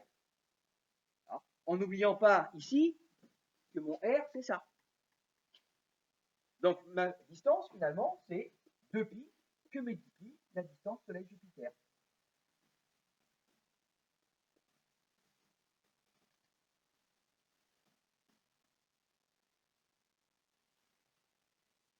Et ça, c'est l'expression générale de ma vitesse moyenne.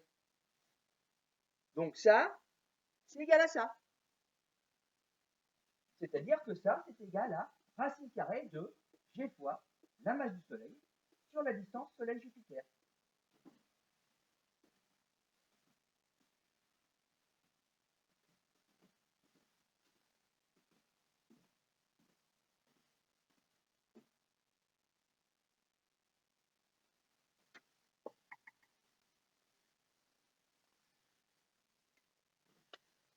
Ça, j'en ai tout.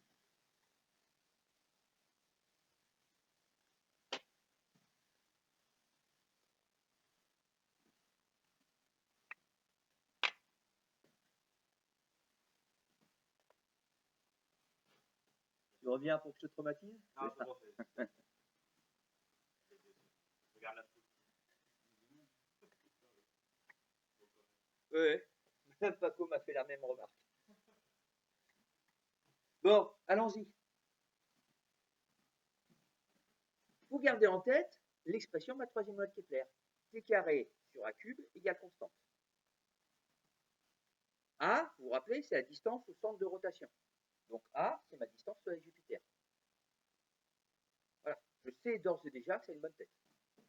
Ça a une bonne tête parce que ma relation, c'est 2π distance Soleil-Jupiter sur la période de rotation égale racine carrée de G fois masse du Soleil sur la distance Soleil-Jupiter.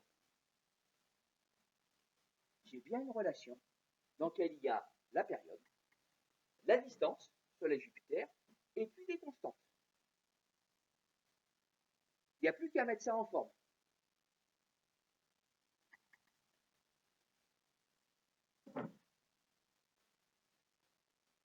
Pour faire des calculs simples, qu'est-ce qui me gêne dans mon expression là?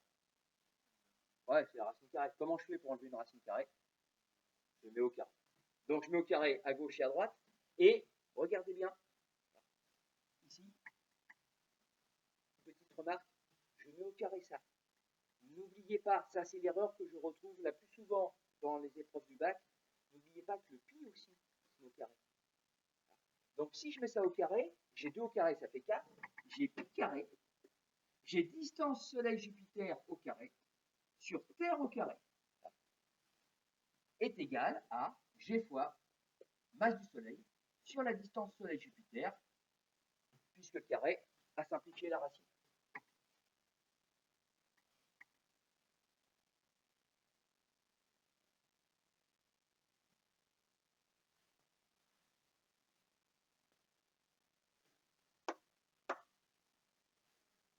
Je fais un espèce de produit en 3, et je me retrouve avec une distance Soleil-Jupiter au carré fois la distance Soleil-Jupiter, c'est-à-dire au cube, que divise T carré est égal à G fois masse du Soleil sur 4 pi carré, et j'insiste sur le pi carré.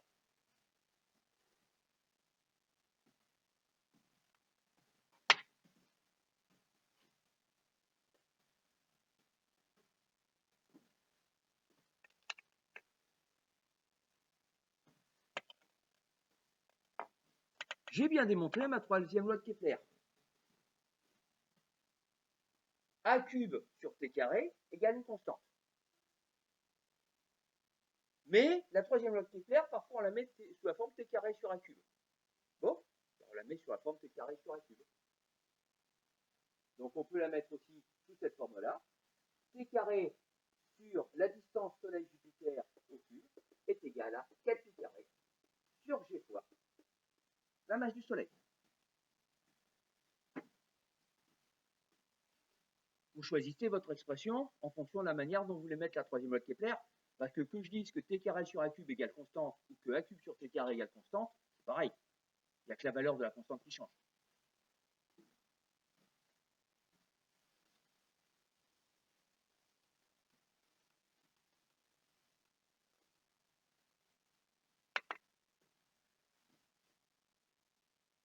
Voilà. Voilà comment on pèse une planète. Voilà comment on pèse une étoile.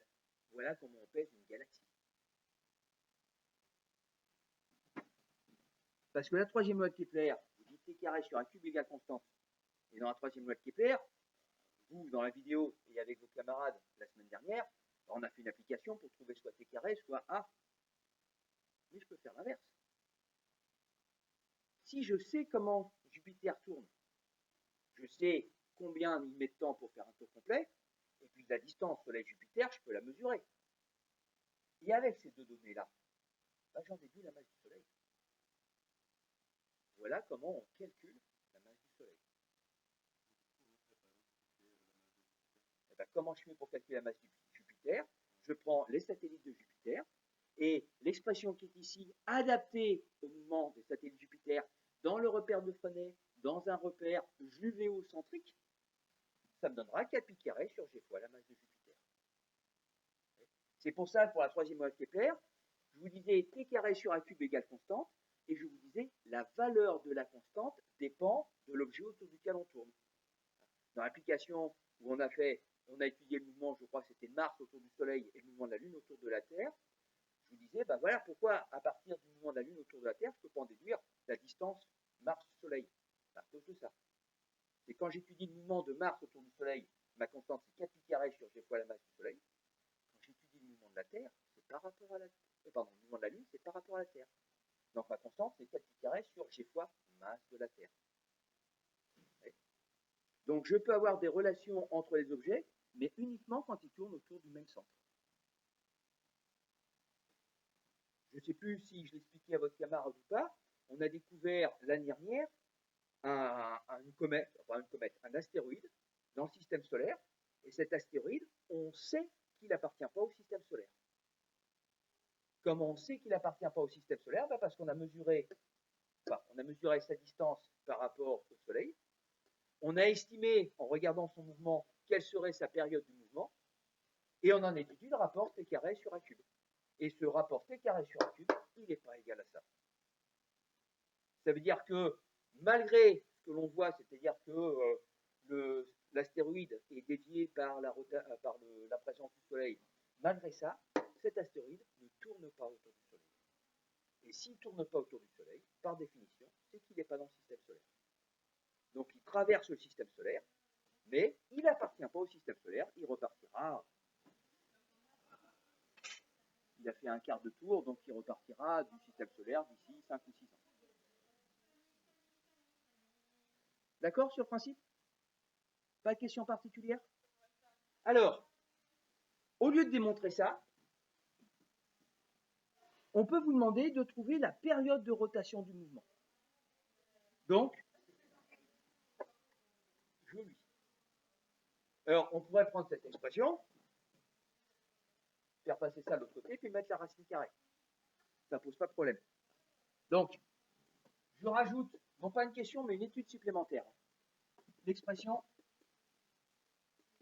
de la période.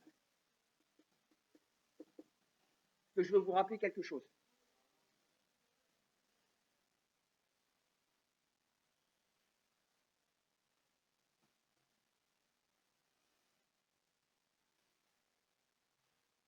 Donc, je repars de la formule qui est ici.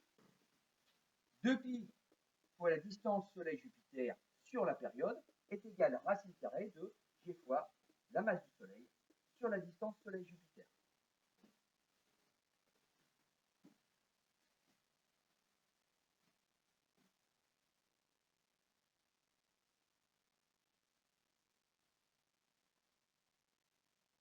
Comment, à partir de cette relation, je tire l'expression de la période de rotation de Jupiter? Déjà, dans un premier temps, je fais une espèce de produit en 3 pour dire que la période est égale à 2π fois la distance Soleil-Jupiter sur ma racine carrée.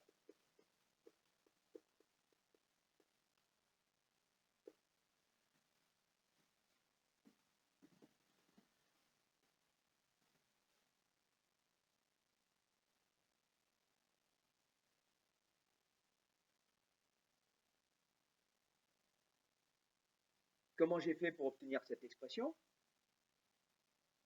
Je suis parti d'ici. J'ai fait passer la période à droite et j'ai fait passer la racine carrée à gauche. Donc j'ai bien 2π distance de Soleil-Jupiter que divise la racine carrée égale à t. Puis après, c'est toujours la même chose. Vous vous rappelez que je dise de gauche à droite ou de droite à gauche, de toute manière, c'est la même égalité.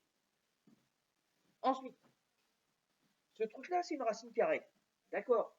Mais à la base, c'est surtout un quotient. Et donc, divisé par un quotient, c'est multiplié par le quotient inverse. Donc, je me retrouve avec un t qui est égal à 2π distance Soleil-Jupiter, racine carrée de mon quotient inverse. Distance Soleil-Jupiter sur G fois ms.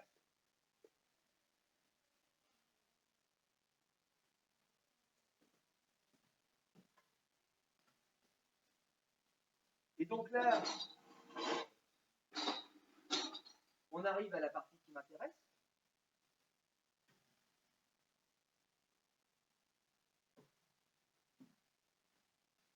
Une expression mathématique doit toujours être simplifiée au maximum.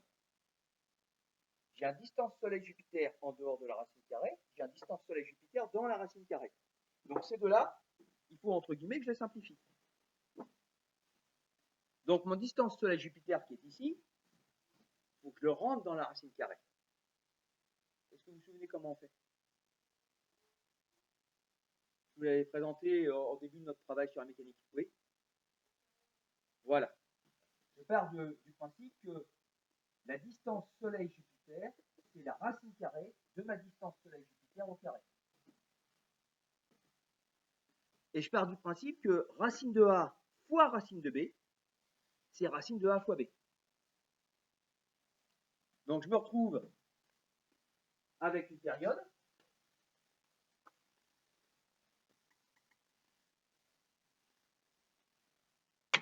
avec une période qui se met sous la forme T égale 2pi, racine carrée de la distance Soleil-Jupiter au carré, que multiplie racine carrée de G fois, pardon, distance Soleil-Jupiter sur G fois masse du Soleil.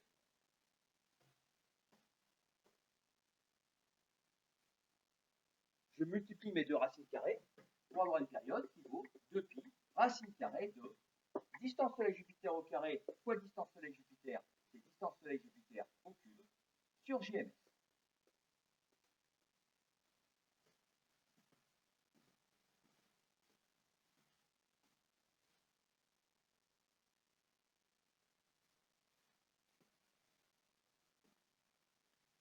Alors, pourquoi ce petit bricolage-là? Eh bien, parce que dans les exercices, disons, traditionnels du bac, j'ai deux méthodes. Soit on vous demande d'abord de démontrer la troisième loi de Kepler, et ensuite de trouver l'expression de la période.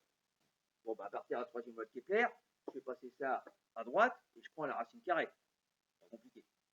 Mais dans certains exercices, on vous demande d'abord l'expression de la période et ensuite la troisième loi de Kepler. Donc ça veut dire que dans ce type d'exercice, on commence par avoir ça, on en déduit par le mécanisme qui est ici cette relation, et après, je trouve celle-là, bon, tout simplement en prenant le carré. Donc il faut savoir faire les deux méthodes.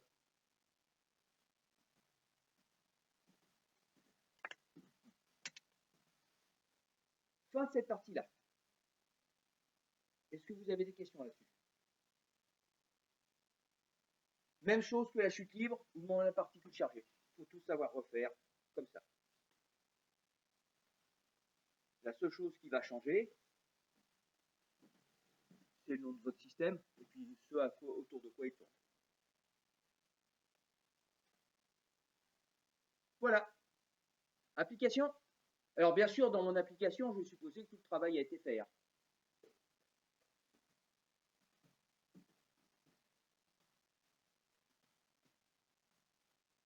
Allons-y. On étudie le mouvement de la Lune autour de la Terre. On étudie le mouvement de la Lune autour de la Terre que l'on suit. On étudie le mouvement de la Lune autour de la Terre. On le suppose circulaire.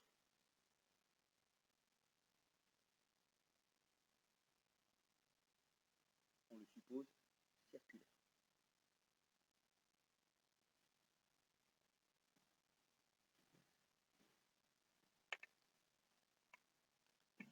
Je laisse de côté l'autre approximation, à savoir qu'on tient compte simplement de l'interaction gravitationnelle de la Terre, parce que je vais vous laisser utiliser ça directement.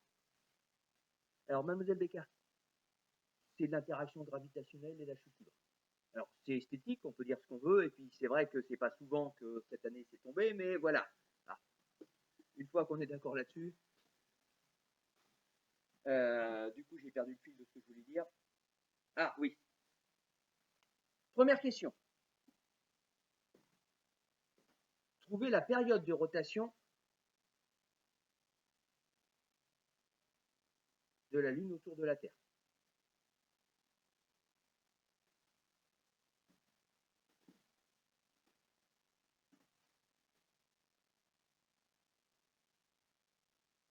Deuxième question.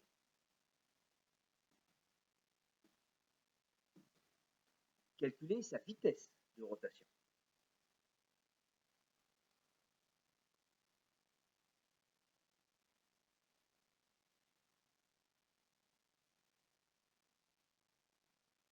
Troisième question.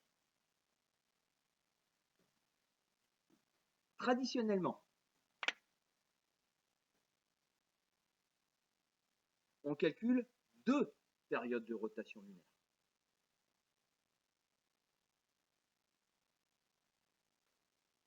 Traditionnellement, on calcule deux périodes de rotation lunaire. Une à 27 jours de tiers des valeurs approximatives. Pas tout à fait 2 tiers, c'est un peu moins. Une à 27 jours, 2 tiers. L'autre à 29 jours, 1 tiers.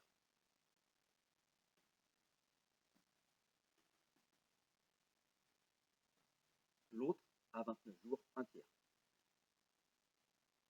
Comparez votre résultat à ces deux valeurs. Comparez votre résultat à ces deux valeurs.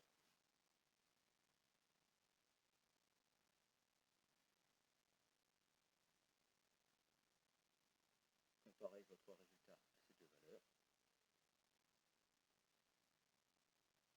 Donnez une hypothèse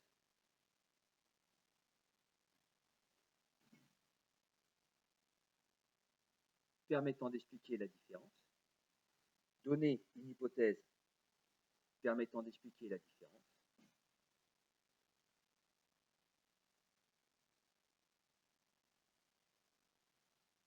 Expliquez pourquoi.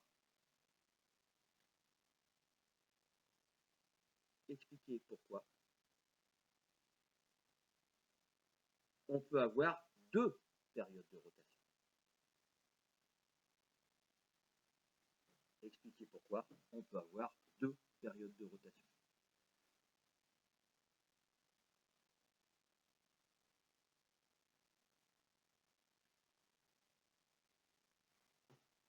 On est d'accord, c'est quand même surprenant. Quand on tourne autour de la Terre, on tourne autour de la Terre.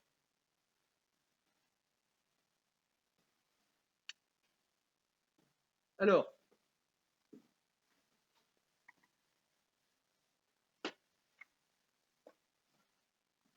les valeurs numériques que je vous donne, c'est une masse de la Terre qui est égale à 6 10 puissance 24 kg, une distance Terre-Lune qui est de 380 000 km.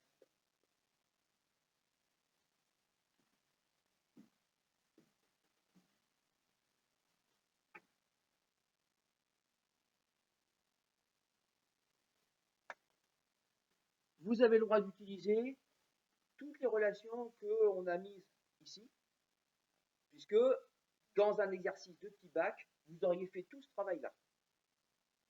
C'est-à-dire qu'on vous aurait dit qu'on suppose le mouvement de la Lune circulaire, avec pour seule interaction l'interaction gravitationnelle exercée par la Terre. Premièrement, trouver l'expression de l'accélération. Deuxièmement, montrer que le mouvement est uniforme. Troisièmement, trouver l'expression de la vitesse de la Lune par rapport à la Terre.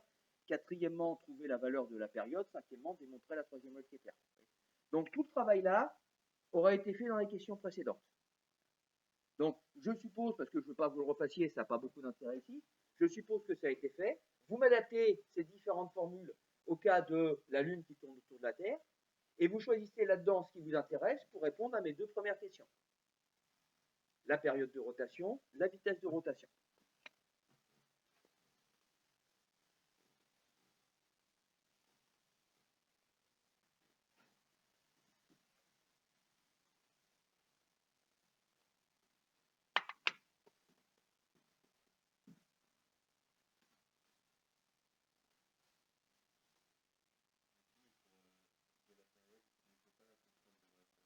Ah, si, pardon. Vous avez raison. C'est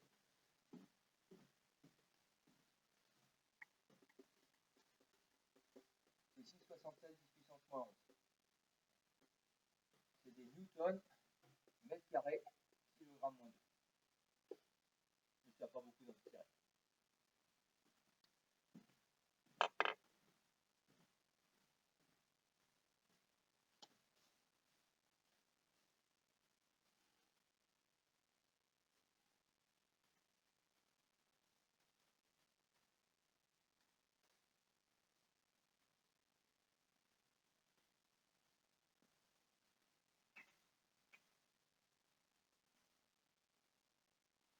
On est bien d'accord que ce qui m'intéresse,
en pièces unités, les masses, toujours les kilogrammes, et surtout les distances. Et là, si on oublie que la distance est cube, ça fait 1 milliard de cas.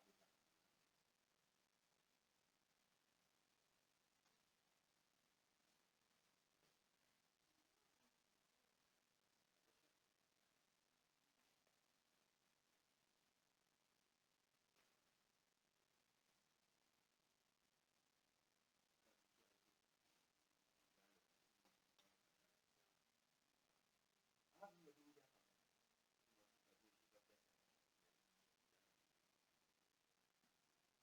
C'est vrai que j'ai l'habitude de sortir le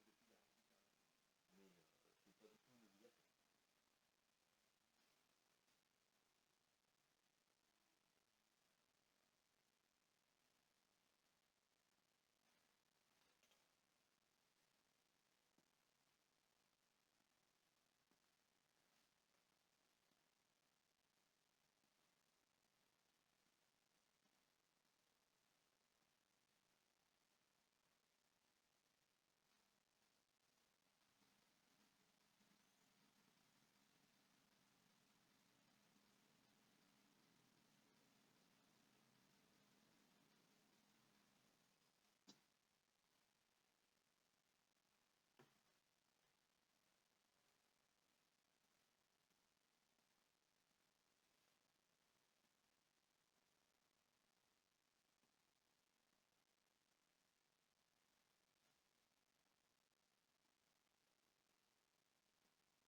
c'est pas du tout une obligation.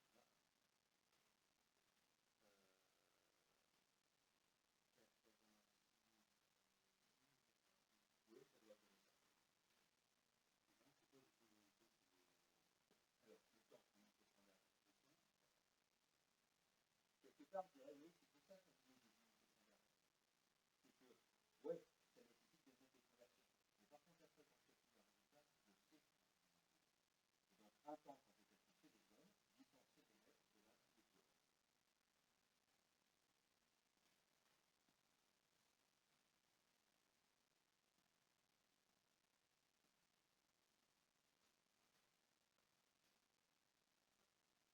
Il est trop combien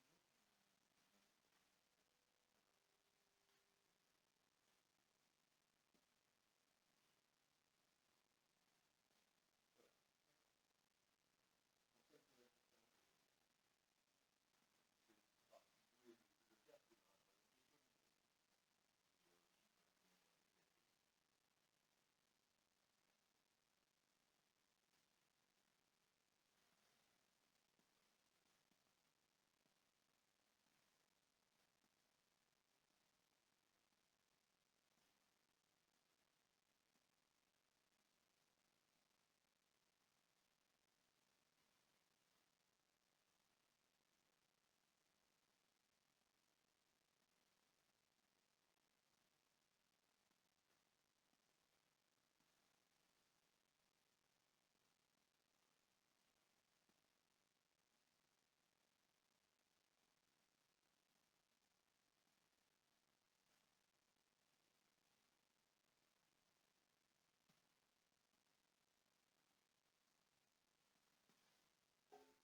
Alors, bon, vous l'avez fait correctement. J'applique ma troisième loi de Kepler. Je tire l'expression de la période. Comme je vous l'ai dit, mais je ne le dis pas pour vous parce qu'on en a parlé, mais je le dis pour vos camarades qui sont de l'autre côté de l'écran, bien penser à deux choses. Dans votre calculatrice, pas oublier le pi carré qui est ici, et pas oublier le cube. C'est les deux erreurs traditionnelles ajoutées à la conversion d'unité. C'est pour ça qu'ici, je vous ai mis les coordonnées enfin les unités de G, pour vous rappeler que les distances, c'est en mètres, mais que les masses, on les laisse en kilogrammes. Une fois qu'on a ça, je me souviens bien, on a 2,3 millions de secondes, ce qui correspond à 26,7 jours. Je ne le mets pas en jours parce que j'en ai besoin dans ma première question, je le mets en jours parce que j'en ai besoin dans ma troisième question. Et donc, comme je vous le disais, puisque vous avez votre chiffre sur la calculatrice, autant faire la conversion tout de suite, ça évitera de faire des approximations. Des questions sur cette partie-là? Non. Voilà. Donc, je répète, faites bien attention aux petites erreurs, notamment les petites erreurs d'unité. Pour la vitesse, oui.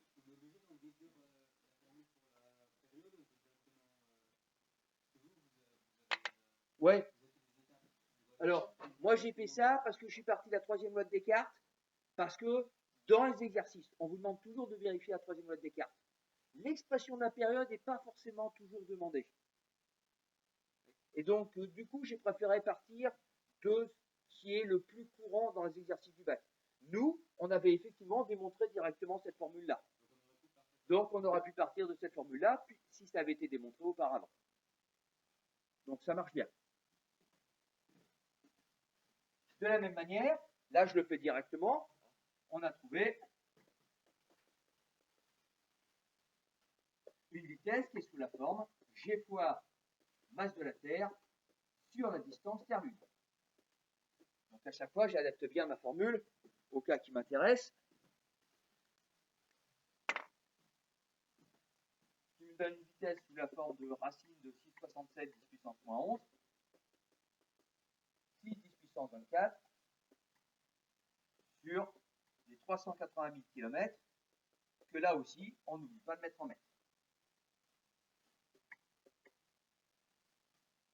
Combien vous avez trouvé?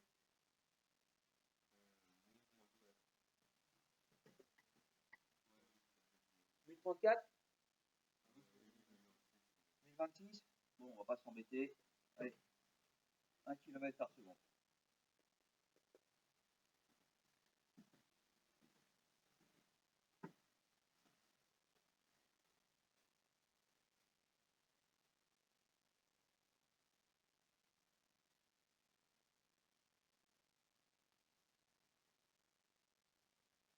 Bon, 1 km par seconde, hein.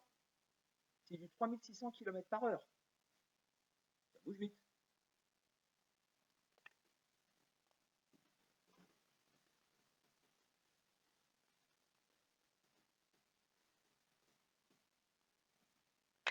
Des questions sur la deuxième partie? Vous avez qu'à au niveau de valeur numérique. Vous avez trouvé combien, vous? 1026?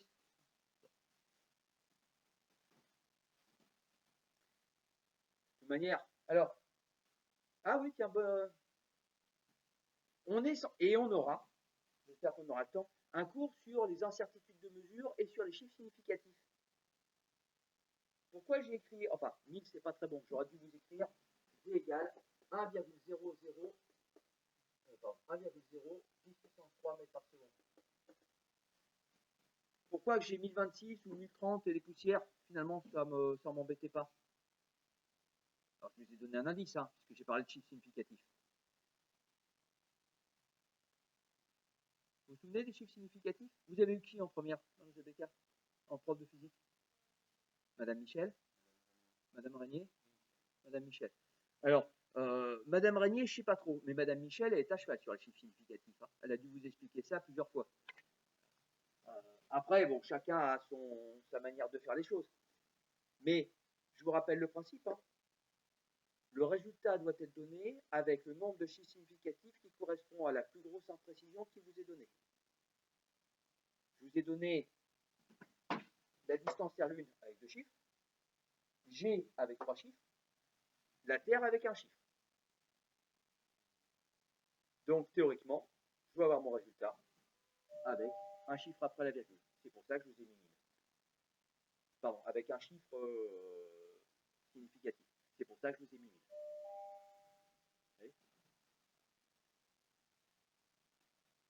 Bon, mais ça c'est un détail. Alors,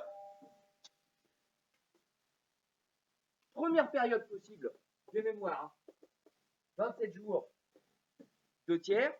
Donc si je travaille avec un chiffre après la virgule, ça fait 27,7 jours. 29 jours, 1 tiers. Et nous, on trouve 26,7. Première question, pourquoi on ne trouve pas le bon chiffre? J'aurais dû trouver soit 27,7, soit 29,3. Oui.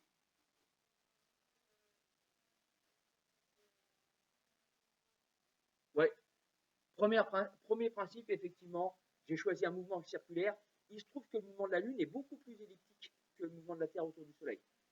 Donc j'ai quand même un écart important quand je suppose que mon... C'était la sonnerie? Ah zut. Bon, ben on en reparlera la prochaine fois.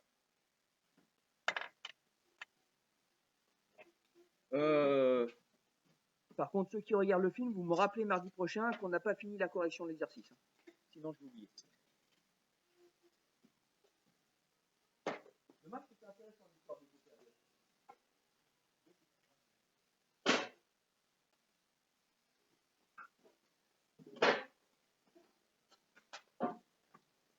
Ah, j'ai oublié. Je vous souhaite bien sûr une bonne année. En espérant que l'année se termine le mieux possible pour vous.